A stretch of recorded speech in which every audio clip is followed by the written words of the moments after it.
할렐루야. 네, 참 좋으신 주님의 은총과 평화가 오늘도 우리 가운데 함께하기를 주의 이름으로 간절히 축원합니다. 이제 우리가 다음 주에는 추수감사절을 맞이하고요. 그 다음 주일 왕국절을 맞이하고 나면 벌써 대림절 첫 번째 주 우리 맞이하게 됩니다. 어느덧 성령 강림절기가 마무리되어지고 대림절이 목전에 있다라는 생각이 들고 보니까 한 해 동안 아무렇지도 않게 잊고 지냈던 이 대림절, 갑작스럽게 기다림이 있었다라는 것이 생각나고 보니까 적지 않이 놀라게 됩니다. 본래부터 우리 그리스도인들은 기다림의 사람들이라고 합니다. 그리고 그 기다림의 핵심에는 바로 예수님이 계시죠. 12월을 맞이하는 요즘 같은 시기가 되고 보면 또다시 무르익어가는 성탄의 분위기에 우리 휩싸여져서 분명한 주님의 약속이 있었음에도 불구하고 그것을 기억하지 못한 채 그냥 그렇게 살아가곤 합니다. 그리고 그런 우리들에게 요즘에 재림, 주님의 오시는 그날 그닥 실감도 나지 않고 그렇게 매력적으로 들리지도 않는 것 같습니다. 우리는 오늘 얼마나 주어진 삶을 주님의 다시 오시는 그날을 바라보면서 그날을 중심으로 살고 있는지, 그것이 오늘 설교의 첫 번째 질문입니다. 오늘 서신서로 주어진 이 독서 데살로니가 4장 말씀을 봐보면 오늘날 우리들의 눈에 굉장히 희미하고 낯설고 또 귀에는 잘 들리지 않는 말씀이 그 안에 담겨 있습니다. 그날, 재림의 날, 그날과 그날에 일어날 일들에 관한 말씀이죠. 주님이 다시 오시는 그날에 죽은 자들, 먼저 죽은 자들이 일어나고 남아있는 자들이 그들과 함께 주님이 오시는 그날 천사장의 호령 나팔 소리가 울려 퍼질 때 함께 공중으로 들리워진다. 이게 서신서의 말씀입니다. 휴거라고 하는 거죠. 공중으로 들려 올려진다. 여러분은 이 말씀을 어떻게 받아들이시고 또 듣고 계시는지 궁금합니다. 보통 이런 말씀을 듣게 되면 우리 안에는 두 가지 반응이 나타나곤 하죠. 첫 번째는 그런 겁니다.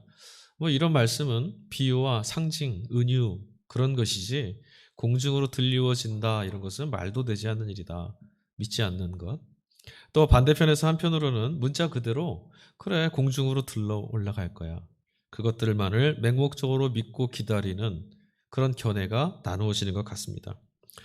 어느 것이 되든지 공중에 올라가느냐 올라가지 않느냐 이건 핵심이 아닙니다.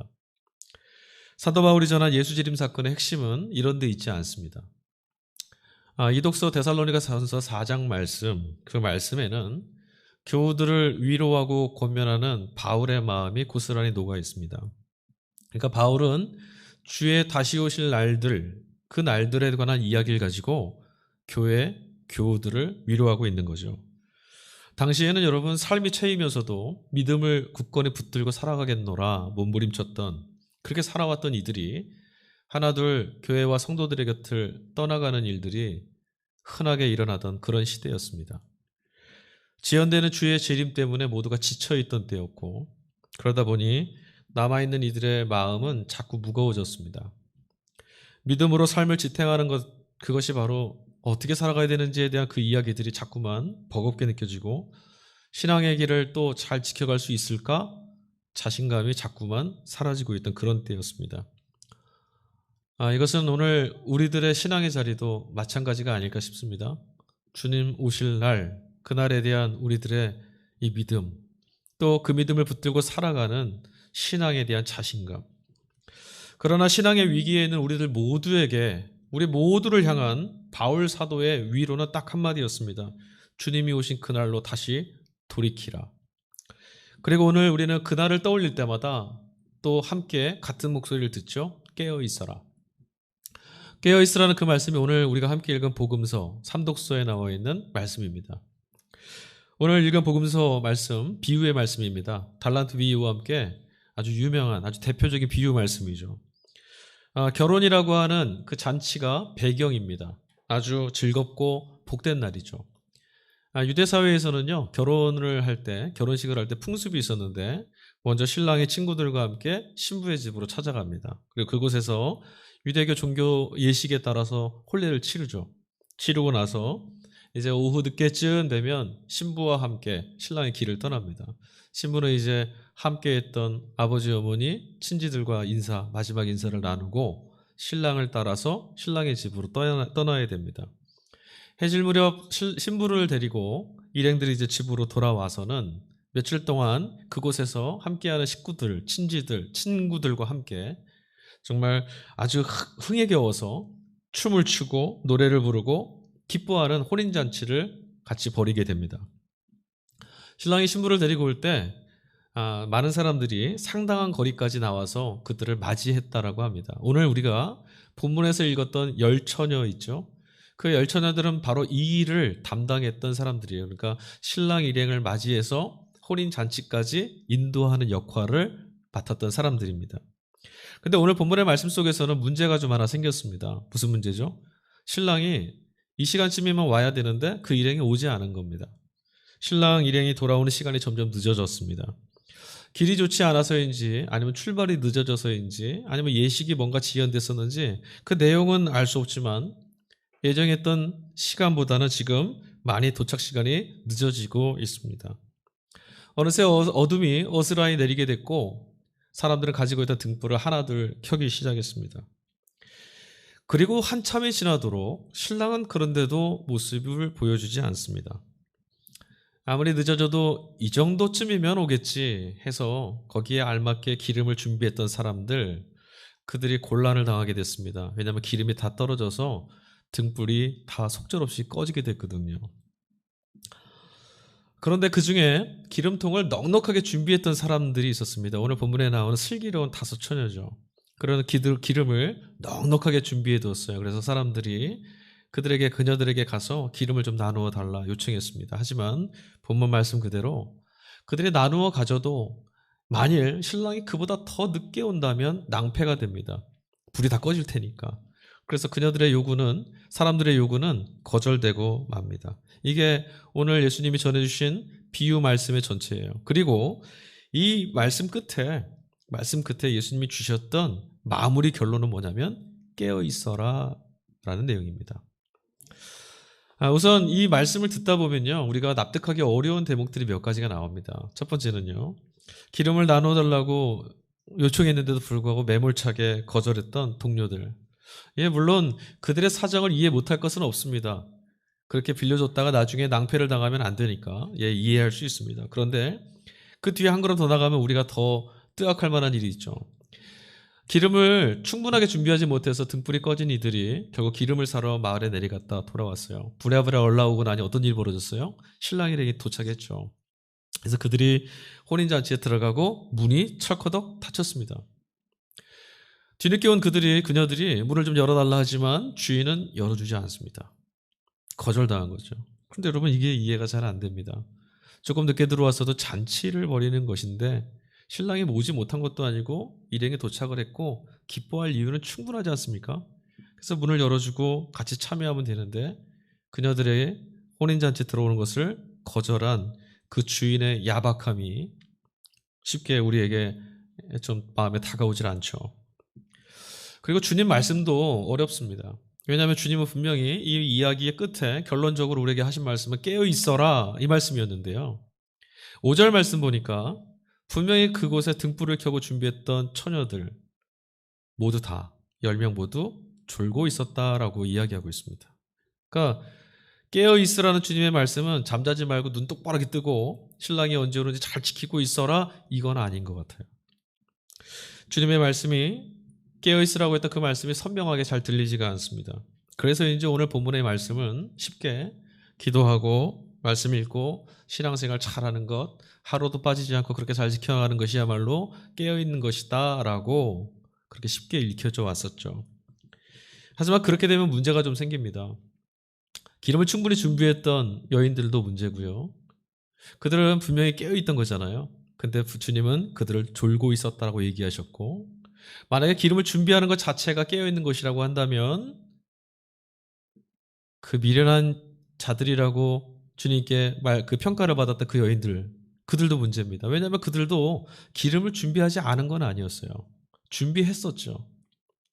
그러니 이 말씀에서 비교, 누구보다 더 많이, 얼마나 많이라고 비교하면 이야기 좀 곤란해지는 거예요. 그리고 오늘 이 본문 말씀 속에서 또 이 기름을 성령처럼, 성령인 것처럼 알레고리적으로 해석하는 경우도 참 많습니다. 근데 그러면 아주 심각한 문제가 생겨요. 기름을 준비하라. 충분히 넉넉히 준비해야 된다. 그럼 여러분, 우리가 성령을 준비할 수 있습니까? 성령은 우리가 채우고 어떻게 할 수 있는 무엇인가가 아니라 우리를 생명으로 채워가시는 하나님이십니다.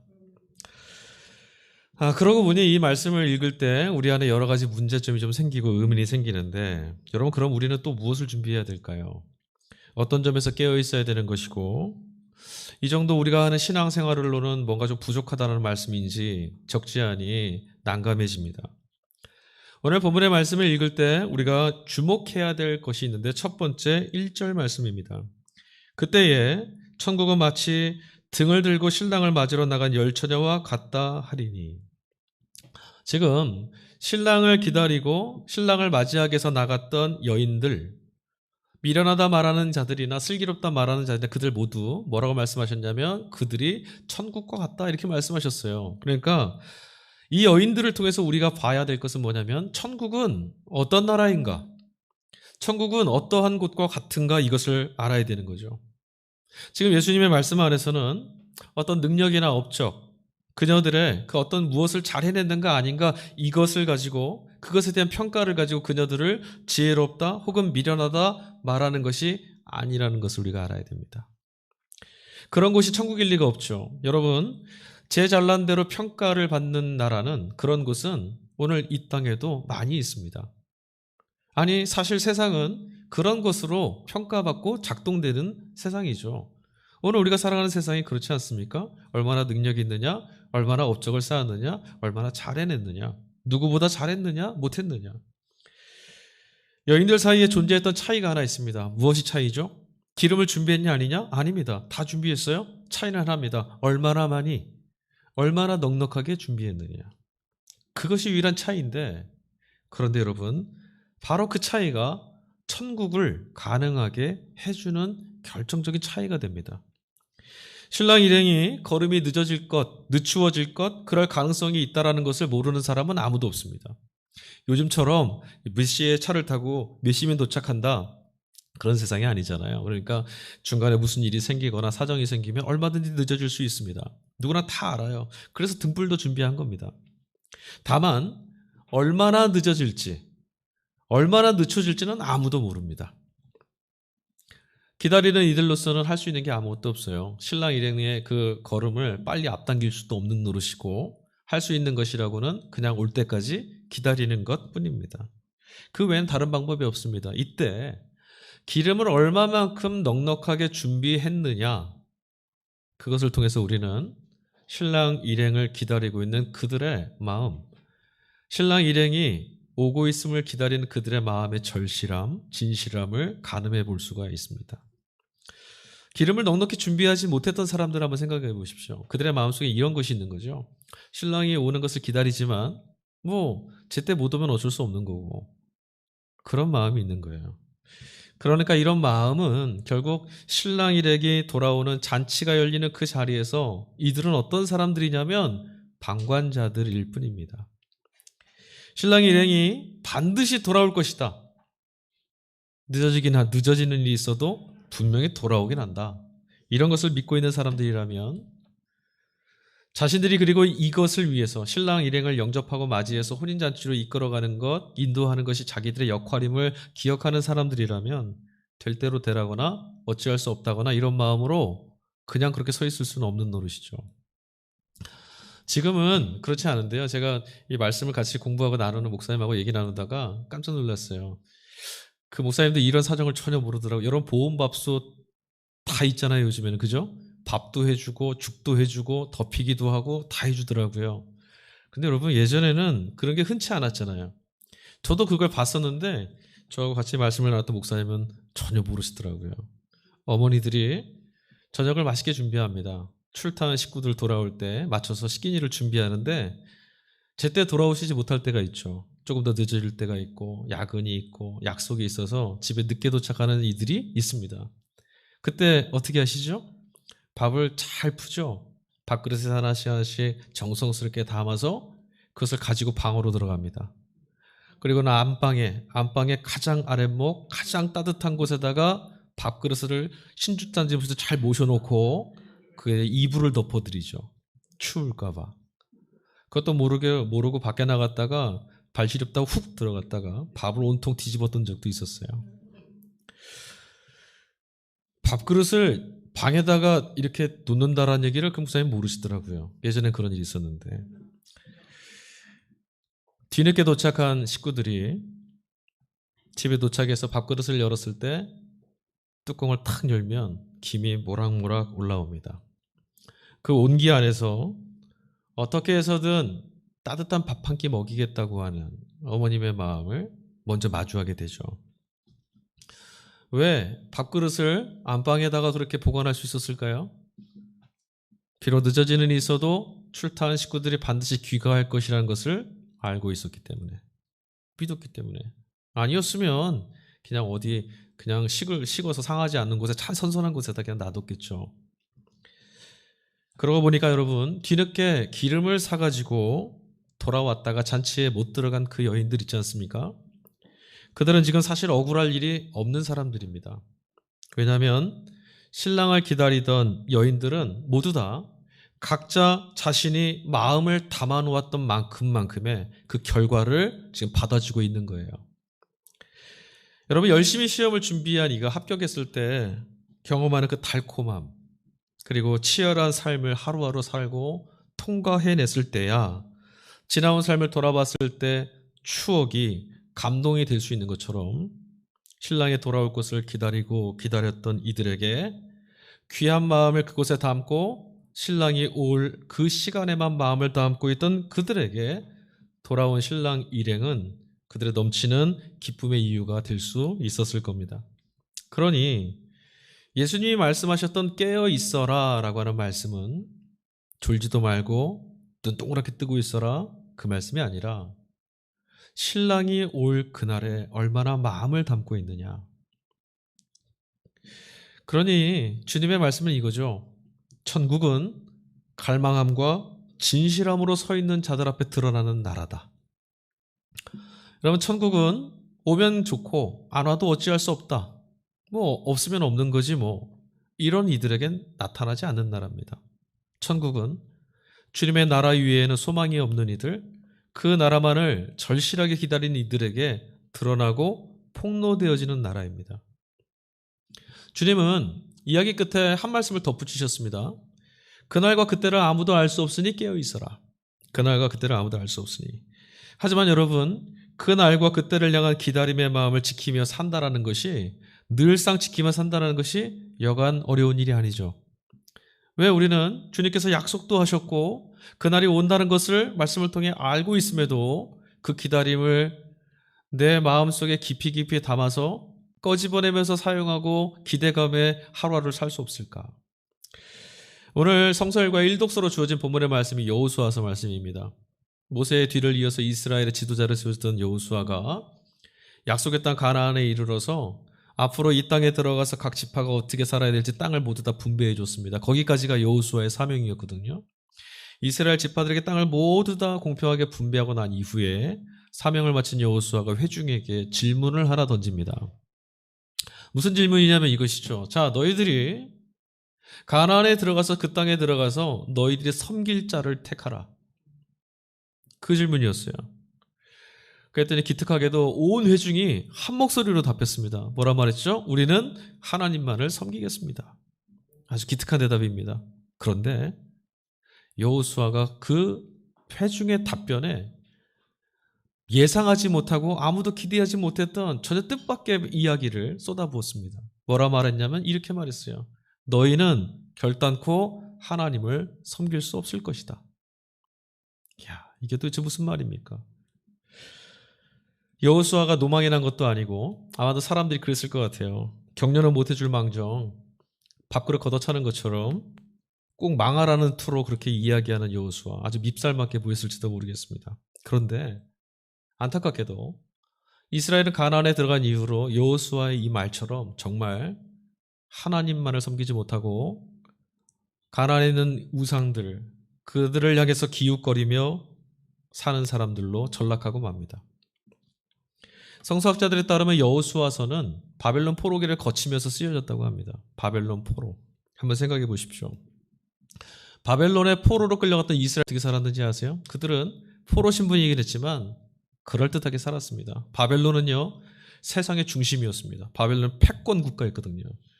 세계에서 가장 강력한 국가였습니다. 아주 전성기에 아름답고 의리의리한 문화를 자랑하는 그런 곳이었어요. 그곳에 포로로 끌려갔지만 그들은 재산도 가질 수 있었고 신분도 보장됐습니다. 남부럽지 않게 살 수 있는 거예요. 그러니까 지금 이 바벨론의 포로로 끌려간 삶을 어느 정도로 좀 이해할 수 있냐면 저기 두메산골에 살던 분이 강남 한복판에 이사해서 살게 된 거죠. 그때랑 같아요. 바벨론 제국에서 사는 그들, 이스라엘은 어쩌면 포로로 끌려오기 이전에 이스라엘에서 살 때보다 훨씬 더 남부럽지 않게 부유하고 풍성하고 멋지게 살고 있었을지도 모릅니다. 그런데 오히려 그곳에서 그들의 신앙은 점점 퇴락하고 쇠퇴해져 갔습니다. 바벨론이 보여줬던 풍성함, 거기에 마음을 빼앗긴 이후로 이스라엘의 신앙은, 하나님을 향한 믿음은 점점 옅어져 갔어요. 삶이란 것은 풍족한 것, 안락한 것을 위해서 주어진 것이다. 이게 바로 바벨론의 가치관입니다. 바벨론에서는 모두 말합니다. 인간은 평안하고 안락하고 풍족한 삶을 살기 위해서 존재하는 거야. 그러니까 여기서 그 풍족함을 추구하며 살아봐. 바벨론의 가치와 질서에 동화되어 갔던 이스라엘 백성들, 그런데 그들처럼 역사 속에 바벨론의 시기를 거쳤던 그들처럼 가나안에 들어갔던 이스라엘 백성들은 그 땅에 존재하는 다산과 풍요를 약속해주는 바알에게 시선을 빼앗기고 맙니다. 여러분, 이런 일들은 오늘 우리도 경험하고 있습니다. 혼합주의, 종교가 다 뒤섞여져 있는 이런 모습 우리도 지금 경험하고, 아닌 것 같지만 우리도 이런 부침 속에서 살아왔습니다. 먹고 사는 문제, 출세와 성공의 일들, 안정과 넉넉함을 얻는 방법, 그럴듯하게 제 하고 싶은 대로 자신의 꿈을 이루고 제 만족을 이루며 살 수 있는 것들, 오늘 우리에게 주어진 그 일들에 이렇게 살아가는 것이라고 말하는 그 이야기에 마음을 송두리째 뺏기며 살아가는 것이 우리입니다. 한 주간에 우리들의 마음을 지배했던 건 다 이런 문제였습니다. 어떻게 하면 그걸 할 수 있을까? 이렇게 살 수밖에 없는 우리들의 삶을 모두 부정하자라고 제가 말씀드리는 게 아닙니다. 이런 것들을 추구하고 이런 것들을 중심으로 삼으며 살아가는 삶의 문제를 말씀드리는 겁니다. 여러분, 문제에 빠져드는 순간 답은 보이지 않죠. 그것처럼 지나치게 현실 문제에 우리의 시선을 빼앗기고 탐닉하고 몰두하고 열중하고 빠져들면 어느새 하나님을 볼 수 있는 시선이 어두워지고 하나님의 말씀을 들어야 되는 귀가 자꾸자꾸 닫혀지게 됩니다. 여러분, 역사 속에서 이스라엘은, 오해하지 마십시오, 하나님을 믿지 않았던 적이 없습니다. 그들은 하나님을 믿고 살았습니다. 그들은 자신들이 하나님 백성이라고 여기며 살았고 늘 하나님을 예배하는 것을 잊지 않았습니다. 절기마다 안식일에 언제나 하나님께 집중하며 살았습니다. 문제는 하나님 외에 다른 신도 필요했다는 겁니다. 가나안의 바알이나 바벨론의 마루둑 신과 같은 그런 우상들은 오늘 우리 주변에도 질비하게 있습니다. 그런 우상들은 그때만 있는 거예요? 아니, 그렇지 않습니다. 오늘 우리가 살아가는 이 시대에는 그런 신들이 훨씬 많습니다. 여러분, 우리도 하나님을 믿고 있죠. 그러나 지금 오늘까지도 우리는 다른 것들을 필요로 하며 기웃거렸던 곳이 있습니다. 우리는 하나님을 믿고 있지만 돈도 필요합니다. 우리는 하나님을 믿고 있지만 성공도 하고 싶습니다. 주님만으로 충분하다고 말하지만 인정과 세상의 평판이 너무 간절합니다. 하나님이 생명의 주인이시라고 말하지만 돈이 없으면 살 수 없다라는 그 이야기를 떨쳐내지 못합니다. 거기서 자유롭지 못한 거죠. 오늘 너희가 섬길 자를 택하라 라고 했던 여호수아의 질문 앞에서 우리는 모두 다 쭈뼛거리고 서 있습니다. 여러분, 아직 하나님 나라는 우리 앞에 온전하게 드러나 있지 않습니다. 그래서 우리는 지금도 그 나라를 기대하고 기다리고 있습니다. 그것이 바로 주님이 다시 오시는 날, 종말의 날입니다. 기다림이 없다라는 것은 오늘의 힘 앞에 굴복하고 내일을 포기한 자임을 스스로 자인하는 것처럼 종말을 잃고 주 오시는 그날에 대한 재림에 대한 기대감을 상실한 채 살아가고 있다라는 것은 불의함, 그리고 죽음이 가득한 이 땅에 그 권세에 영합하고 타협한 채 내가 지금 살고 있다는 것을 보여주고 있는 겁니다. 어둠에 굴복하는 빛이라는 것이 있을 수 있을까요? 그런 빛은 존재하지 않습니다. 그것처럼 교회는 하늘을 포기하고 땅에 머리를 파묻고 살 수는 없습니다. 여러분, 어떤 현실 앞에서도 다시 오시마 약속하셨던 그 주님의 약속을 붙들고 살아가는 것, 바로 그것이 교회입니다. 종말이라는 것은, 그리고 재림은 교회의 순전하고 절실한 기다림이고, 그것은 하나님이 주님의 교회에 부어주시고 맡기신 꿈이기도 합니다. 그러나 여러분, 또한 우리는 오늘 살아가는 시간 속에서 자신에게 주어진 생명의 그 마지막을 알 수 없는 것처럼 주님의 그날이 언제 우리 가운데 찾아올지 그날과 그때를 아무도 모르고 있습니다. 그러나 우리는 주님을 믿고 있죠. 그리고 우리는 주님의 약속을 또한 믿습니다. 그러므로 오히려 우리는 그날과 그때를 알지 못하여도 그날에 대한 기대와 갈망을 매일매일 주어진 오늘의 시간 안에 담아낼 수도 있습니다. 그때를 알 수 있으면 믿음 생활 더 잘할 수 있지 않겠느냐.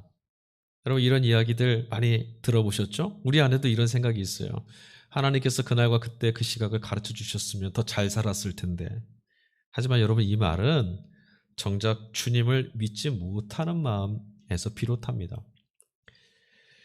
오히려 그날을 모르기 때문에, 오히려 그 시간을 알지 못하기 때문에 주어진 모든 시간이 하나님의 시간으로 우리 안에서 경험되고 또 그 경험을 매일매일 쌓아가면서 살 수도 있는 겁니다. 언제인지 알 수 없다. 언제인지 그때가 언제인지 정확히 모른다. 이것은 그날은 없다. 그런 날은 오지 않는다라는 말이 아닙니다. 언제인지 알 수 없다란 말의 다음 이면은 어떤 뜻이냐면 바로 오늘일 수 있다라는 말입니다. 근데 우리는 그렇게 생각 안 하죠. 어제도 아니었고 그 전에도 아니었으니 오늘도 아닐 것이다. 늘상 허무와 결핍만 나뒹구는 것처럼 보이는 그런 삶, 그런 것이 우리의 오늘이었음에도 여러분 생각해 보십시오. 자신에게 주어진 그 죽음의 날, 내게 허락된 삶의 시간이 언제인지를 알게 되면 그때부터는 남은 시간 매일매일 그 안에 담겨있는 소중하고 고귀한 것들을 발견해낼 수 있는 것처럼 종말을 삶을 이끌어가는 기준과 근거로 삼게 되면 마침내 세상 어떤 것으로도 살 수 없고 세상 어떤 것으로도 대체할 수 없는 귀하고 값지고 아름다운 것, 하나님이 나를 위해서 부어주시고 허락한 것이 있다는 것을 볼 수 있는 눈이 열려집니다. 비로소 그때 우리는 오늘이야말로 감사와 구원에 대한 그 환희와 기쁨으로 채워진 날임을 알게 되는 거죠. 주 오심의 날을 왜 초대교회가 그렇게 기대하고 그 믿음을 놓지 않고 그 믿음을 가지고 씨름했는지 아십니까? 재림에 대한 주님 오시는 날을 잊지 않고 붙들고 살게 되면 세상이 절망으로 몰아놓고 많은 그런 오늘을, 아무것도 없는 쓰러지고 사라지는 우리의 오늘을 구원해낼 수 있습니다. 그렇다면 여러분, 어떻게 하면 그럼 우리가 든든하게 종말에 잇대어 살 수 있을까? 그런 신앙으로 살 수 있을까? 오늘 우리가 열처녀의 비유의 말씀을 들었습니다. 이 이야기 속에서 제일 중요한 주제가 하나 있습니다. 이 본문의 이야기는 우리에게 눈을 똑바로 뜨고 잠도 자지 말고 지키고 서 있어라. 예배를 드리고 기도하고 깨어 있어라. 네가 할 수 있는 것 최선을 다해서 살아내보아라. 이런 것을 말하는 것이 아닙니다. 오늘 본문의 말씀 속에 정말 중요한 것은 결코 그 누구도 대신해 줄 수 없는 것들이 있다라는 겁니다. 여러분, 기름을 나누어 줄 수는 있어도요, 신랑을 향한 기대감, 갈망, 그가 도착했을 때 얻게 되는 기쁨까지 나눠줄 수는 없는 노릇이죠. 주님의 나를 향한 영적인 선택, 하나님과 우리 사이의 관계는 그 누구도 대신해 줄 수도 없고 나누어 줄 수도 없습니다. 하나님께 또 하나님 나라를 향해서 온 마음을 집중하고 그날이 오늘 내게 찾아왔다라는 그 사실을 발견하기 위해서 영혼을 집중하며 살아가는 것, 이것이 예수님이 말씀하신 깨어있는 삶이고요. 그것은 우리 모두 각자에게 주어진 저마다의 몫입니다. 오늘의 절망하는 성도들, 그리고 교회를 향해서 바울이 뭐라고 위로했죠? 주님이 다시 오신다. 여러분, 바울이 전했던 이 말, 주님이 다시 오십니다라고 하는 이 말씀이 오늘 눈물을 흘리며 이 자리까지 찾아왔던 저와 여러분의 그 눈물의 자리를 위로해 줄 수 있을 만큼 충분한 말씀이 되고 있습니까? 주님이 다시 오십니다라고 하는 그 말씀만 들으면 아픔과 절망에 눌려있던 영혼에 봄볕이 드는 것처럼 새 희망이 돋고 어둠에 삼켜져서 아무것도 할 수 없다고 폐기됐던 인생이 값지고 소중하다라고 하는 깨달음이 가슴에서부터 올라오십니까? 여러분, 바울은 그날이 오면 먼저 죽은 자들이 또 남아있는 자들이 함께 공중에 들림받게 된다라고 말씀했습니다.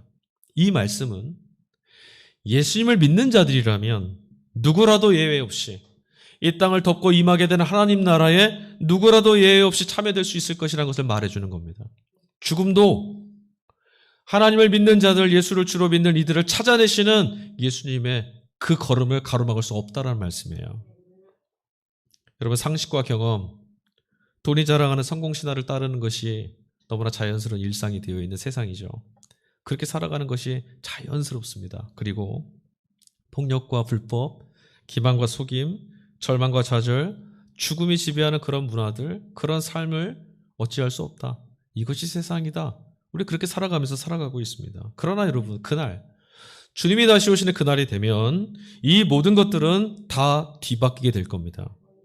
그날이 오면 무력하고 헛되었다고 여겨졌던, 뭐 그런 것으로 살아갈 수 있느냐, 아무것도 아니다, 허무한 것이다고 말했던 그 믿음이 우리들의 삶의 방식이 될 겁니다. 그날이 오면 불의의 고개를 떨구고 실망한 채로 돌아서게 됐던, 연약했던 그 의로움이 하나님으로부터 존중을 받게 될 것입니다. 그날이 오면 죽음이 힘을 잃고 영원한 생명, 영생이 우리의 일상이 되는 생명의 날들을 우리는 보게 될 겁니다. 그날이 되면 꿈만 같았던 하나님의 통치를 삶의 희열로 경험하면서 우리 살아갈 수 있게 될 겁니다. 아무리 원해도 주님이 다시 오시는 그날 우리 마음대로 앞당길 수 없는 노릇이죠. 기다려야 하는 것은 기다려야만 채워지는 법입니다. 우리는 이제 오지 않을 그날을 그러나 막연히 기다리지 않아도 됩니다. 왜냐하면 우리는 이미 십자가와 부활이라고 하는 예수 사건을 통해서 죽음이 끝이다라고 말하는 현실 속에 하나님의 부활의 날이 오고 있음을 이미 맛보았기 때문입니다. 여러분, 이미 예수님 안에서 그날은 믿음을 가진 성도들, 주님 오실 길을 예비하며 기다리고 있는 교회 안에 이미 찾아와 있습니다. 초대교회 성도들과 여러분, 오늘을 살아가는 우리들, 여러분, 어느 편이 예수님의 제자가 되어서 주님 오실 길을 예비하고 주 오시는 그 재림의 날들을 기다리고 꿈꾸며 잊지 않고 살아갈 수 있을까요? 그 일들을 어느 편이 더 힘들게 살아왔을까요? 주님 오시는 날들을 기다리는 게 누가 더 힘들었겠냐는 질문입니다. 아마도 대부분 초대교회 성도들이 힘들었을 거다 생각할 겁니다. 핍박도 있었고 환란이 가득했던 세상이니까 그렇겠죠. 물론 그렇습니다. 하지만 여러분, 초대교회 성도들이 환란을 당하고 핍박을 당했던 그 당시에는 오히려 무엇이 주님을 믿는 것이고 무엇이 어둠에 속한 것인지, 어느 편이 하나님 나라, 우리에게 임할 하나님 나라의 영광과 빛이고 즐거움인지 그들에겐 선명하게 보였습니다. 문제는 오히려 우리 편이죠. 우리들 편에 오히려 문제가 있습니다. 오늘 우리는 어떤 것이 주님의 일인지 잘 모릅니다. 무엇이 복음인지도 잘 모릅니다. 무엇이 하나님 나라에 속하여 있는 것인지도, 또 어떤 것들이 우리 영혼을 해치고 있는지, 병들게 하는 것인지조차도 분간하지 못한 채 살고 있습니다. 가나안의 바벨론의 마루두기 가져다주는 풍요를 하나님이 주시는 축복으로 삼고 살아가는 요즘의 시대 아니겠습니까? 기복주의가 하나님의 영광에 대한 기대감을 다 빼앗아갔습니다. 주술이 신앙을 밀어냈고요. 교권이 생명의 영을 질식시키고 있습니다. 율법이, 업적이, 우리들의 자기 의가 복음을 짓누르고 정말로 적인 기대감에 천착해야 될 교회가 세속적인 질서에 영합하고 오늘의 시대에 고개를 떨구고 하나님의 통치, 하나님의 나라를 모두 다 폐기시키고 잊어버리는 그런 시대를 우리는 살고 있고 오늘의 교회는 그곳에 놓여져 있습니다. 여러분 정말 어려운 싸움은 어떤 것인지 아십니까? 강한 적과 싸우는 것이 어려운 것이 아니라 나와 너가 적과 아군이 구별되지 않는 그런 전쟁이 정말로 치명적인 겁니다. 여러분 그날에 주님이 오고 계십니다. 그러니 주님의 재림, 주의 다시 오시는 그날이 바로 오늘인 것처럼 살아가십시오. 주님의 약속이지 않습니까? 주님의 약속하셨던 것처럼 말씀하셨던 것처럼 죽은 지 사흘 만에 부활하셨습니다. 그 주님이 또 말씀하셨습니다. 내가 다시 오마. 그것, 오시는 주님을 기대하고 기다리며 서 있는 것, 나의 모든 삶을 그것을 중심으로 살아가는 것, 그것이 바로 깨어있는 겁니다. 무언가를 더 준비하고 이루어내고 또는 해내겠다라고 하는 조급함에 내몰려 사는 것이 아니라 우리의 기다림 저 너머 저편에서 생명을 무르익게 하고 계시는 성령을 집중하며 살아가는 겁니다. 보이지 않는 것은 없다 하는 그런 세상 속에서 보이지 않는 그 너머에서 오늘을 종말의 날로 이끌어 가시는 하나님을 주목하고 살아가는 겁니다. 한 사람도 잃어버리지 않기 위해서 당신의 나를 오늘 우리에게로 이끌고 오시는 주님을 바라보며 살아가는 것이죠. 여러분 힘들고 지칠 때 두려움이 밀려올 때마다 바울이 했던 그 위로의 말씀을 다시 한번 기억해 보셔야 합니다. 그날에 주님은 한 사람도 잃어버리지 않으시겠다라고 말씀하셨습니다. 죽음이 삼킨 이들까지도 다 끝나버렸다고 말하고 포기했던 우리는 다 포기했던 그들까지도 주님은 당신의 사람들을 모두 불러 일으키시겠다고 말씀하셨습니다. 그 믿음이 우리를 억누르는 모든 권세를 상대화시키고 우리를 자유롭게 해줄 것입니다. 생명의 영이신 성령께 집중하고 그분이 주시는 생명에 휩싸여 살게 된다면 그리스도 예수의 날까지 우리는 성령께서 이끌어 가시는 그날의 주인이신 예수님께서 우리 안에서 우리 걸음을 지지해 가시는 그 힘에 사로잡혀서 살아갈 수 있게 될 것입니다. 그날을 주목하십시오. 주님은 곧 오십니다. 아멘.